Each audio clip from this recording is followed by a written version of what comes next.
जय श्री कृष्णा दोस्तों, मैं हूं नरेंद्र अग्रवाल और आप देख रहे हैं नरेंद्र अग्रवाल यूट्यूब चैनल। आज इस वीडियो में हम बात करेंगे पितृदोष क्या है, कुंडली में पितृदोष क्या होता है, कैसे लगता है, पितृदोष से मुक्ति पाने के लिए आप क्या उपाय कर सकते हैं।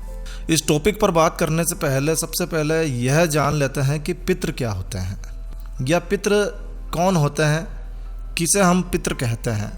इसके बाद में हम समझेंगे कि पितृदोष क्या होता है और फिर इसे कैसे दूर किया जा सकता है। इससे मुक्ति पाने के लिए क्या क्या आप उपाय कर सकते हैं, सारी जानकारी आज इस वीडियो में हम आपके साथ शेयर करने वाले हैं। तो इस वीडियो को पूरा अंत तक देखिएगा, कहीं ना कहीं ये वीडियो आपके लिए काफ़ी उपयोगी साबित होगा। तो आइए, तो हिंदू धर्म के अनुसार हमारे ऐसे पूर्वज जो इस धाम को छोड़ चुके हैं, पृथ्वी लोक को छोड़ चुके हैं, शरीर को त्याग कर चुके हैं, यानी कि हमारे ऐसे प्रियजन जिनकी मृत्यु हो चुकी है, ऐसे लोग अपने बाद आने वाली पीढ़ियों के लिए पितृ कहलाते हैं। पितरों को घर का देवता या घर के रखवाले भी कहा जाता है। हर वर्ष हिंदी कैलेंडर के अनुसार अश्विन कृष्ण पक्ष की शुरुआत यानी एकम से लेकर अमावस्या तक, वैसे पूर्णिमा से लेकर अमावस्या तक के समय को पितृपक्ष कहा जाता है। यह एक ऐसा समय होता है जब आप अपने पितरों को प्रसन्न कर सकते हैं। शास्त्रों के अनुसार इस पक्ष में अपने पितरों के लिए पवित्र धर्म स्थानों पर जाकर उनके नाम से श्राद्ध करना चाहिए, तर्पण करना चाहिए। दान इत्यादि करने से उन्हें मुक्ति मिलती है और आपको उनकी प्रसन्नता मिलती है। तो ऐसा करने से उनकी प्रसन्नता सदैव घर पर बनी रहती है। यदि आप किसी कारण से इन धार्मिक स्थानों पर नहीं जा पा रहे हैं या नहीं जा सकते हैं तो आप अपने घर पर ही रहकर श्राद्ध कर सकते हैं, तर्पण कर सकते हैं, पिंड दान और ब्राह्मण भोज, ये सब कुछ अपने घर पर भी कर सकते हैं। गरुड़ पुराण के अनुसार जब कोई व्यक्ति अपने पंच तत्व से बने शरीर का त्याग करता है तो वह शव कहलाता है, बॉडी कहलाता है, और उसके प्राण रूपी आत्मा उसकी मृत्यु के पश्चात प्रेत रूप में यमलोक की ओर बढ़ती है। उस प्राणी की एक नई यात्रा शुरू हो जाती है और इस यात्रा में उस मृतक को संतान के द्वारा प्रदान किए गए पिंडों से प्रेत योनि वाले उस आत्मा को शक्ति और बल मिलता है। तो जब आत्मा यमलोक पहुंचती है तो उस प्रेत आत्मा को अपने जीवन और कर्मों के अनुसार पैतृ योनि में ही रहना पड़ता है या फिर उसे अन्य योनि भी दी जा सकती है। यदि ऐसे व्यक्ति का जीवन सद्कर्मों से युक्त रहा है तो वो अपने किए गए पुण्यों के आधार पर देवलोक के वासी हो जाते हैं और अंत में पितृलोक में स्थान प्राप्त करते हैं और फिर वहीं से वो प्राणी अपने कर्मों के फलों को भोगता हुआ उसके योग्य शरीर को मिलने तक ऐसी आत्मा रूप में ही निवास करता है। तो शास्त्रों में पितरों को देवताओं के समान ही बताया गया है, लेकिन वो अपने घर के देवता हैं। यही कारण है कि ऐसे पितरों को केवल उनके घर परिवार के लोग ही पूजते हैं, अन्य लोग नहीं पूजते हैं। हर व्यक्ति अपने घर के पितरों को पूजता है, किसी और के घर के पितरों को नहीं। अब बात करते हैं कि पितृदोष क्या होता है, क्यों लगता है। तो देखिए, पितृदोष होने के मुख्य रूप से दो कारण हो सकते हैं। ज्योतिष के अनुसार हमारी जन्म कुंडली का 9वां घर धर्म का स्थान कहलाता है और यही घर पिता का घर भी माना जाता है। तो 9वां घर जो है कुंडली का वो बहुत ज़्यादा महत्वपूर्ण होता है पितृदोष को जानने के लिए। तो पितृदोष के संकेत आपको कुंडली के 9वें घर से मिलते हैं। यदि किसी प्रकार से 9वां घर खराब ग्रहों से ग्रसित है तो ये बताता है कि कहीं ना कहीं आपके पूर्वजों की इच्छाएं अभी भी अधूरी रह गई है।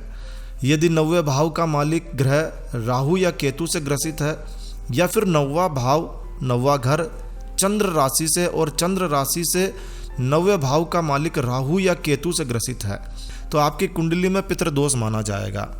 तो कुंडली में पितृदोष होने पर इस प्रकार के जातकों को हमेशा किसी न किसी बात की टेंशन बनी रहती है, दिमाग में तनाव बना हुआ रहता है, कभी कभी उनकी शिक्षा पूरी नहीं हो पाती है और ऐसे व्यक्ति आसानी से जीविका नहीं चला पाते हैं। पितृदोष चरम पर हो, बहुत ज़्यादा हो, तो ये दोष जातक को दिमागी रूप से या शारीरिक रूप से अपंग भी कर सकता है। तो पितृदोष क्यों लगता है, इसके लिए ज्योतिष मान्यता है कि लोग जीवित रहते हुए अपने माता पिता का अनादर करते हैं, उनका सम्मान नहीं करते हैं, रोजाना उनके चरण स्पर्श नहीं करते हैं, अपने माता पिता की मृत्यु के बाद उनके और अपने पितरों का श्राद्ध नहीं करते हैं। ऐसे लोगों को अगले जन्म में उन्हें कुंडली में पितृदोष की प्राप्ति होती है। तो यदि आपके जीवन में बहुत सारे कष्ट एक साथ आ रहे हैं, लगातार आ रहे हैं, एक समस्या जाती है दूसरी चली आती है, लंबे समय से आपका कोई काम बन नहीं पा रहा है, तो हो सकता है कि आप पितृदोष से ग्रसित हो।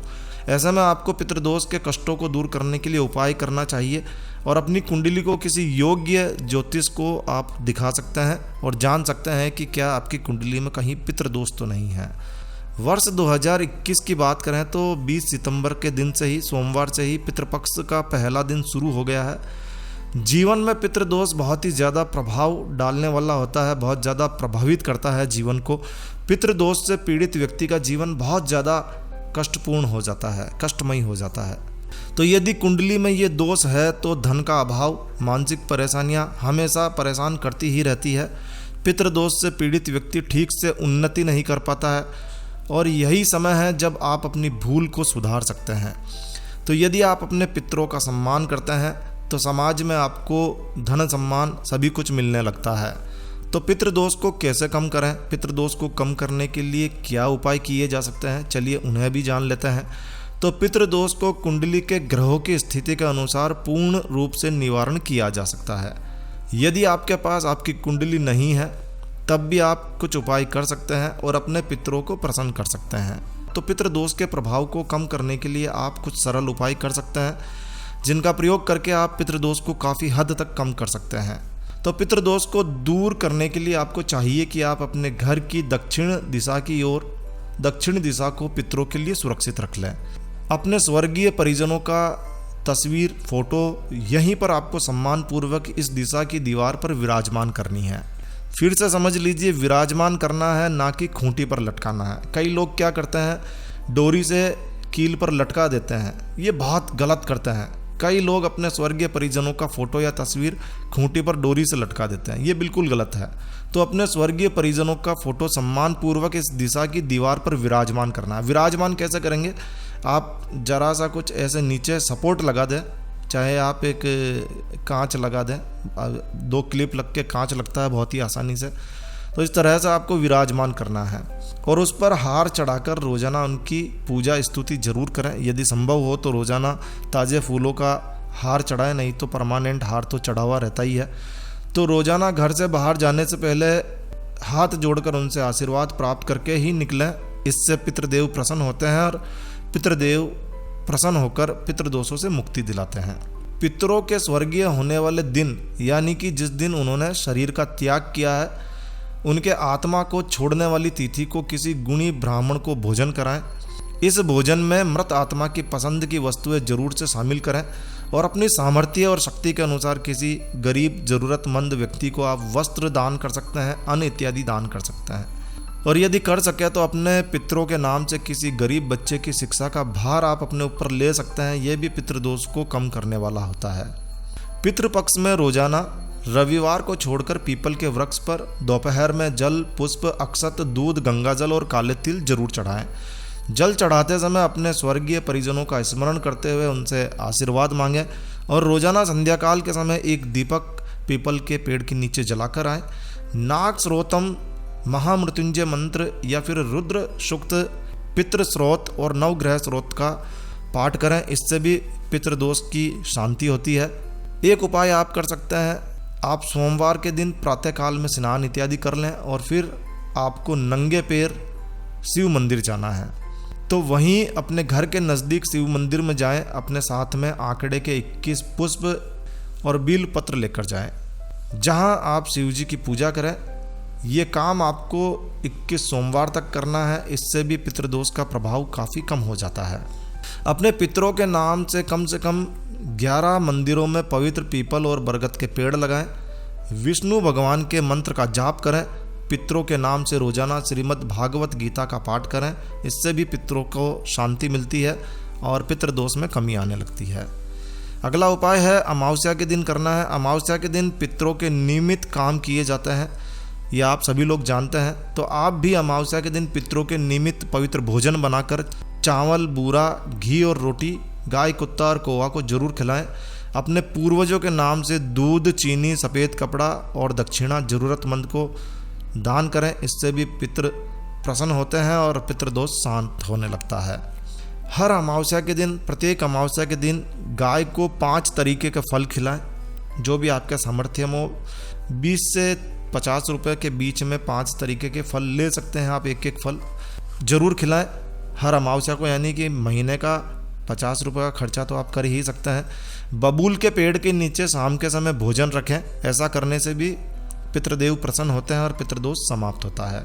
जैसा कि हम अपनी गलतियों के लिए सभी लोगों से क्षमा मांग लेनी चाहिए, और ख़ासकर देवी देवता और पितरों से तो जाने अनजाने में हुई गलतियों के लिए आपको रोज़ाना क्षमा मांगनी चाहिए। तो पितरों से भी आपको अनजाने में हुई जानबूझकर की गई गलतियों के लिए आप क्षमा मांग लें। ऐसा करने से पितृदोष का असर बहुत ज़्यादा कम हो जाता है या पूरी तरह से समाप्त हो जाता है। भाद्रपद की पूर्णिमा से पितृपक्ष की शुरुआत होती है और अश्विन मास के कृष्ण पक्ष की अमावस्या के दिन तक पितृपक्ष रहता है।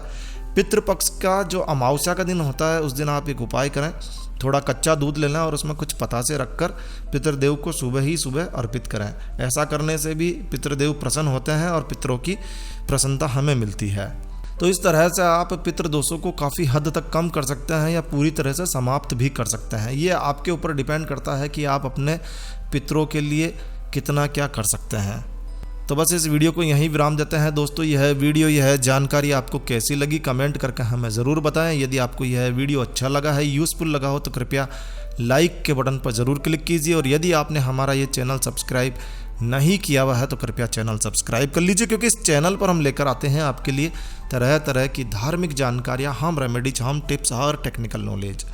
तो सब्सक्राइब करने पर आपको हमारे नए वीडियोस की अपलोड्स लगातार निरंतर मिलती रहेगी। तो अभी सब्सक्राइब के लाल बटन पर क्लिक करके चैनल सब्सक्राइब कर लीजिए। तो एक नया वीडियो, एक नई जानकारी लेकर मैं आपका दोस्त नरेंद्र अग्रवाल फिर मिलूंगा। तब तक के लिए stay healthy, stay happy. Thank you for watching my video. Thanks. जय श्री राम, जय हनुमान।